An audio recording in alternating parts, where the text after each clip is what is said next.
को सजा के बाद ले जाया जा रहा है। इस गाड़ी में तंजीम फातिमा को ले जाया जाएगा। 7 साल की सजा हुई है। डबल बोर्ड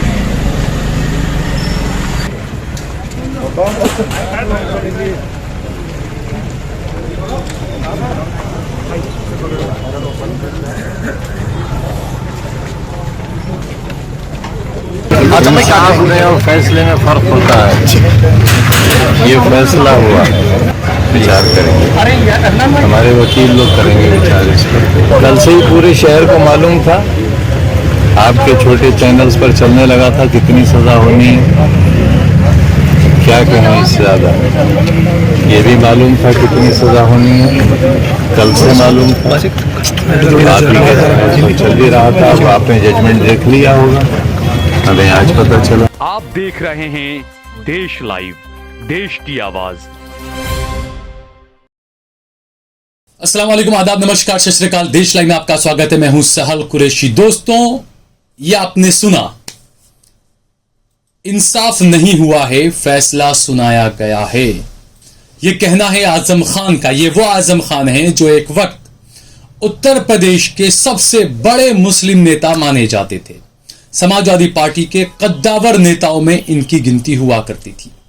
लेकिन आज इनके बेटे जो खुद विधायक रहे हैं, अब्दुल्ला आजम, उनके 2 जन्म प्रमाण पत्र के मामले में, यानी कि फर्जी जन्म प्रमाण पत्र के मामले में आज रामपुर की, उत्तर प्रदेश के रामपुर की एमपी एमएलए कोर्ट ने 7-7 साल की सजा सुनाई आजम खान को, उनके बेटे अब्दुल्ला आजम को और उनकी पत्नी तंजीम फातिमा को, जो कि खुद राज्यसभा की सांसद रही हैं। आजम खान खुद उत्तर प्रदेश सरकार में मंत्री रहे, लोकसभा में सांसद भी रहे, माफ कीजिएगा, राज्यसभा में सांसद भी रहे, और उनकी पत्नी जो राज्यसभा में सांसद थी, पूर्व सांसद हैं अब। इनके बेटे अब्दुल्ला आजम जो खुद विधायक बन चुके हैं, विधायक रह चुके हैं। और इस मामले के अंदर जब सजा सुनाई गई तो कोर्ट के बाहर काफी भीड़ आप देख सकते हैं, काफी पुलिस बंदोबस्त किया गया था, डॉग स्क्वाड्स को लाया गया था, जगह जगह वो सूंघ रहे थे कि कहीं कुछ बम बम तो नहीं है। लेकिन जिनको आना होता है वो बंदूक लेकर ऐसे ही आ जाते हैं। पुलिस, डॉग स्क्वाड सब रखा रह जाता है। ये हमने अतीक अहमद के मामले में देखा था। बहरहाल ये पूरा मामला यह है कि 2019 में बीजेपी के नेता आकाश सक्सेना ने एक मामला दर्ज करवाया था आजम खान के बेटे अब्दुल्ला आजम के फर्जी प्रमाण पत्र के आरोप में। यह मामला दर्ज करवाया था आकाश सक्सेना ने। जी हां, वही आकाश सक्सेना जो अब बीजेपी के टिकट पर जीतकर उसी रामपुर से एमएलए बन चुके हैं, विधायक बन चुके हैं। और यह पहली मर्तबा हुआ कि रामपुर सीट पर कोई हिंदू विधायक बना है। बरसों से यहां पर आजम खान का या दूसरे मुस्लिम परिवार का हमेशा कब्जा रहा है। और यह पहली बार हुआ कि जिसने आजम खान के खिलाफ एफआईआर दर्ज करवाई, उनके बेटे के खिलाफ एफआईआर दर्ज करवाई, जिसने आजम खान को कई सारे मामलों में उलझाया, उसी को बीजेपी ने टिकट दिया और वही यहां से जीता। तो 2019 में यह मामला दर्ज करवाया गया था। उसके बाद में मामला चला। इसके अलावा आजम खान अलग अलग 2 मामलों में भी जेल में जा चुके हैं। और जो मौजूदा जो मामला है उसमें आजम खान, उनके बेटे अब्दुल्ला आजम और उनकी पत्नी तंजीम फातिमा पर आईपीसी की धारा 420, 467, 468 और 471 के तहत मामला दर्ज किया गया था। और इसी के तहत अदालत ने आज सजा सुनाई है और तीनों को 7-7 साल की सजा सुनाई है। मामला यह है कि कोर्ट में यह कहा गया था, जो आकाश सक्सेना जो बीजेपी के नेता हैं जिन्होंने मामला दर्ज करवाया था, उन्होंने यह कहा था कि अब्दुल्ला आजम के पास में 2 जन्म प्रमाण पत्र हैं। एक है जो 30/9/1990 उनकी बर्थ डेट बता रहा है, उनकी जन्म तिथि बता रहा है 30/9/1990, जबकि दूसरा उनके पास में जो जन्म प्रमाण पत्र है वो 1/1/1993 बता रहा है। और यह आरोप लगाया गया कि चुनाव जीतने के लिए, चुनाव लड़ने के लिए 2017 में अब्दुल्ला आजम का नया जन्म प्रमाण पत्र बताया गया और उनकी उम्र जो है वो बढ़ाकर दिखाई गई, यह आरोप लगा। और कोर्ट ने आखिरकार ये माना कि जो अब्दुल्ला आजम का 1993 का जो जन्म पत्र है वही उनकी असली जन्म तिथि है। 1990 का जो था वो फर्जी है, यह अदालत ने माना और उनको सजा सुना दी। अब ये जो पूरा मामला है, जब पहले भी आजम खान जेल के अंदर गए थे तो ये आवाज उठने लगी, ये सवाल उठने लगे कि अखिलेश यादव ने आजम खान से दूरी बना ली थी। और जब चुनाव सर पर आने लगे और जब ये हर जगह किरकिरी होने लगी कि समाजवादी पार्टी को मुसलमानों का वोट तो चाहिए, लेकिन मुस्लिम नेता आजम खान जो कि सबसे बड़े चेहरे थे उत्तर प्रदेश में, समाजवादी पार्टी के सबसे बड़े चेहरे, तो जब ये आवाज उठने लगी, जब सवाल उठने लगे और जब चुनाव करीब आया तो आनंद फानंद में अखिलेश यादव पहुंचे उनसे मुलाकात करने के लिए, आजम खान से मुलाकात की, फोटो वोटो क्लिक किए और खूब सोशल मीडिया पर हर जगह पर वायरल करवाए गए कि देखिए हम आजम खान से मिले हैं, मुसलमान अब आप सीधे सीधे आपका वोट हमें दे देना, हम आजम खान के साथ जाकर खड़े हुए हैं, भले ही चुनाव के वक्त ही सही। अब ये जो चीजें हैं दोस्तों, ये कई सवाल खड़े करती है, क्योंकि बीजेपी ने आजम खान के मामले को लेकर आज अखिलेश यादव को आगाह भी किया है और कहा है कि आप मुजरिमों से और इस तरह के लोगों से जिनकी इस तरह की छवि है उनसे दूर रहिए। नरेंद्र मोदी जी हमेशा कहते हैं कि भ्रष्टाचारी मेरे इर्द गिर्द बिल्कुल बैठ भी नहीं सकते हैं। अजीत पवार महाराष्ट्र में हैं, उसके अलावा भी और बहुत से लोग हैं। अजीत पवार तो मैंने सिर्फ एक नाम दिया है, कई सारे ऐसे नाम हैं जो बीजेपी के वॉशिंग मशीन के अंदर घुस गए और वो पाक साफ हो गए। आजम खान चूंकि दो फायदे करवा रहे हैं बीजेपी को, एक तो मुस्लिम फैक्टर बीजेपी में जा नहीं रही है और मुस्लिम फैक्टर है कि मुसलमान नेता को, ठीक है, एहसान जाफरी को मरवा सकते हैं तो आजम खान को अगर मरवा नहीं सकते तो कम से कम बर्बाद तो कर ही सकते हैं ना सिस्टम के जरिए। तो आजम खान के जो अल्फाज है आज वो बड़े जबरदस्त रहे, जो मैंने आपको शुरू में सुनवाया कि फैसला आया है, इंसाफ नहीं हुआ है। और जब उनसे पत्रकारों ने पूछा कि क्या आप इसको आगे चैलेंज करेंगे ऊपरी कोर्ट में, तो आजम खान ने कहा कि इस बारे में हमारे वकील तय करेंगे, वो इस पूरे मामले को देखेंगे और वो फैसला लेंगे। लेकिन यहां पर आजम खान ने सबसे एक अहम बात कही, वो ये कही, जब पत्रकारों ने उनसे पूछा कि आपको सजा हुई है 7 साल की, क्या कहेंगे, क्या करेंगे, तो आजम खान ने सीधे मीडिया ट्रायल पर मीडिया पर सवाल उठा दिया। आजम खान ने कहा कि पूरे शहर को पता था कि मुझे कितनी सजा होने वाली है, आप मीडिया चैनल वालों को पता था कि मुझे सजा कितनी होने वाली है, लेकिन मुझे ही नहीं पता था कि मुझे सजा कितनी होने वाली है। आजम खान ने कहा ऐसा लगता है कि एक जजमेंट की कॉपी शायद मीडिया के पास पहले ही चली गई होगी, मेरे पास तो आज आई जजमेंट की कॉपी, मुझे आज पता चला है कि मुझे, मेरी पत्नी को और मेरे बेटे को 7 साल की सजा हुई है।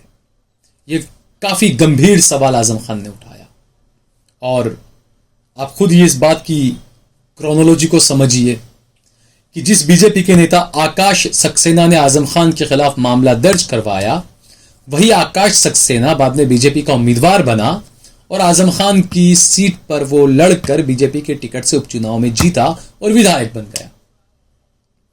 तो किस तरीके से बीजेपी इनाम देती है, किस तरीके के मामले दर्ज करवाए जाते हैं, ठीक है, मैं ये कानूनी कार्रवाई तमाम चीजें हैं, इस पर हम ज्यादा टीका टिप्पणी नहीं कर सकते हैं, लेकिन पिछले कुछ सालों में लगातार जो फैसले आए हैं अदालतों से, लोगों के दिमाग में या दिल में या लोगों के गले वो चीजें नहीं उतर पा रही है। और जब ऐसा होता है कि जब न्यायपालिका से जब लोगों का भरोसा जब उठने लगता है, तो ये न्यायपालिका की, प्रशासन की और सरकार की ही जिम्मेदारी है कि उस भरोसे को जल्द से जल्द दोबारा बहाल कर दे। अगर वो भरोसा बहाल नहीं हो सकता है तो फिर लोकतंत्र वाकई में खतरे में आ जाता है। मैं बार बार कहता हूं, क्या नरेंद्र मोदी को लेकर सवाल जो उठते हैं, डिग्री विवाद, क्या उस पर कभी कार्रवाई हुई, उस पर कभी FIR हुई? क्या नरेंद्र मोदी को लेकर, उनकी जन्म तिथि को लेकर भी कई बार सवाल उठे कि उनकी जन्म तिथि कहीं अलग अलग लिखी हुई है, उनका बर्थडे कुछ और है और कुछ और जन्म तिथि कुछ अलग है, क्या इस मामले में भी कभी FIR हुई? तो ये सवाल उठना लाजमी है दोस्तों कि आखिरकार आप किसको निशाना बना रहे हैं, किस लिए निशाना बना रहे हैं? आपको सिर्फ M फैक्टर को लेकर हिंदू भाइयों को यह दिखाना है कि देखिए मैं मुसलमानों की अच्छे से ठुकाई कर रहा हूं। आपको गुजरात के युवाओं को, हिंदुओं को यह दिखाना है, देखिए रामराज की सरकार है, इसलिए आपके डांडिया का जो प्रोग्राम है नवरात्र का, वो रात को 12 बजे पुलिस बंद कराने नहीं आएगी क्योंकि रामराज की सरकार है ना? अब कई मेरे हिंदू भाइयों ने इस पर सवाल उठा दिए कि बुजुर्ग लोग होते हैं, बीमार लोग होते हैं, कई लोगों के इम्तिहान की तैयारी कई लोग कर रहे होते हैं, तो ऐसे में सरकार का यह फैसला कि 12 बजे के बाद भी आप अपने डांडिया, गरबा नवरात्रा सब शुरू रखो, आप जारी रखो अपना डीजे वगैरह, पुलिस बंद नहीं आएगी। बाकायदा इसके लिए परिपत्र जारी किया गया। तो ये एक तरफ ये दिखाया जा रहा है कि देखिए ये हिंदू राष्ट्र है, देखिए ये हिंदुओं के लिए सरकार है, और दूसरी तरफ इस तरीके से मुसलमानों को निशाना बनाया जाना, जहां जहां जय श्री राम के नारे देके मारा जाना, इजराइल के फेवर में फलस्तीन के खिलाफ माहौल बनाया जाना, ये कई सवाल खड़े करता है दोस्तों। और इसी से अंदाजा आता है कि आप देखिए बेरोजगार तो रमेश, मुकेश, नीलेश ज्यादा है। अब्दुल तो पंचर बना लेता है, रोज का 1000 रुपया कमा लेता है। अब्दुल तो साइकिल रिपेयरिंग करके रोज का 1000 रुपया बना लेता है। अब्दुल तो स्कूटर रिपेयरिंग करके रोज का 1000 रुपया अपना कमा लेता है। अब्दुल तो कहीं दुकान में मजदूरी करके अपना रोज का 500-700 रुपया कमा लेता है।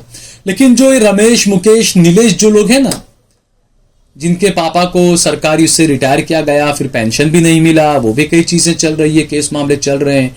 वो नीलेश, वो मुकेश, वो रमेश उसके बाप के पैसों से फोन खरीद कर वो बेरोजगार है, उसको पता ही नहीं, क्योंकि उसका ज्यादातर टाइम अपने फोन के अंदर लगा रहता है वो। और वो फोन के अंदर बीजेपी आईटी सेल के लिए मुफ्त में काम कर रहा है, कई सारे से ग्रुप से जो उसमें उसको शामिल किया जाता है, और वो तमाम वो भड़काऊ चीजें और वो व्हाट्सएप यूनिवर्सिटी का झूठा ज्ञान हर जगह ऊंधे ले जाता है। और दूसरी तरफ आपको दिखाया जाता है कि देखिए मुसलमानों को सीधा कर रहे हैं। तो ये इस देश की सच्चाई है। इस चीज को आप जितना जल्दी समझ जाएं इतना ज्यादा बेहतर होगा, वरना देश बर्बादी की तरफ बढ़ रहा है। और जो सवाल उठने हैं वो उठने चाहिए। आजम खान ने गलत किया, सही किया, वो कोर्ट का मामला है। लेकिन जो मीडिया ट्रायल हुआ, जिसने बीजेपी के जिस नेता ने, आकाश सक्सेना ने FIR दर्ज कराया था 2019 में, वो बाद में कैसे विधायक बना, क्या कुछ हुआ, कई सारे वीडियो आए थे कि रामपुर के अंदर पुलिस ने लोगों को वोट देने जाने से रोक दिया था, और इस वजह से आकाश सक्सेना वहां पर जीत गए। माहौल बनाने की कोशिश, क्योंकि ये डुग्गल साहब को ऐसे रिकॉर्ड ज्यादा बहुत लुभाते हैं कि देखिए पहली मर्तबा एक मुसलमान यहां पर हार गया, देखिए पहली मर्तबा इस मंदिर के अंदर पूजा हुई, देखिए पहली मर्तबा ये हुआ। तो ये तमाम चीजें हैं, कई सवाल खड़े करती है, जिसके बारे में हम सभी को सोचना चाहिए। मैं हमेशा कहता हूं कि भारत एक बहुत ही खूबसूरत गुलदस्ते की तरह है, और गुलदस्ता खूबसूरत तभी बनता है जब उसमें बहुत सारे अलग अलग कलर के, अलग अलग रंग के उसमें फूल डाले जाएं, गुलाबी, काला, हरा, पीला, नीला, है ना, सफेद, लाल, हर तरह के फूल जब उसमें बनते हैं तब वो एक खूबसूरत गुलदस्ता बनता है। अब आप उसमें से ये सोचें कि हरा फूल निकाल कर फेंक दें, या लाल फूल निकाल कर फेंक दें, या सफेद फूल निकाल कर फेंक दें, तो गुलदस्ता बहुत बदनुमा हो जाएगा।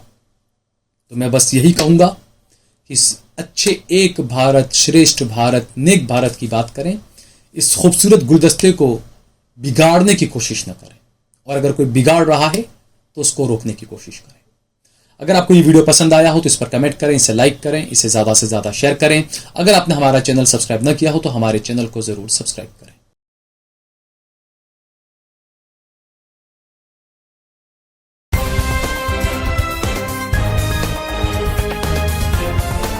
देश और दुनिया की तमाम छोटी और बड़ी खबरों के लिए हमारे चैनल को सब्सक्राइब करना न भूलें और बेल का बटन जरूर दबाएं।